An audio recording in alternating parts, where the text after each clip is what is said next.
One of the things that I found out that was sort of amazing about your history, you briefly mentioned it right before we started, you were a Marxist at one time in your life. Most people will find this hard to believe, but it is true. But it's not that unusual. Most of the leading conservative thinkers of our time did not start off as conservative. You had a couple like Bill Buckley and George Will. But I mean, Milton Friedman was a liberal and a Keynesian. Hayek was a socialist. Ronald Reagan was so far left, at one point the FBI was following him. A huge movement from the left to the right as people get older.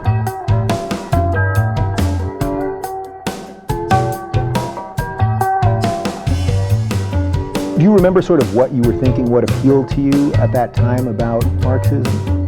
Yes, I mean, there was no alternative being discussed. My first job was as a Western Union messenger, and I would come home on some nights. I would take the Fifth Avenue bus, which cost all of 15 cents in those days, so I figured I'd splurge now and then. And I would drive, it would go all the way up Fifth Avenue, past all these Lord and Taylor and all these fancy places. And then I would cross 57th Street past Carnegie Hall and down Riverside Drive, and that was sort of the Gold Coast area. And then as I came across this long viaduct and it turned into 135th Street, suddenly there were the tenements.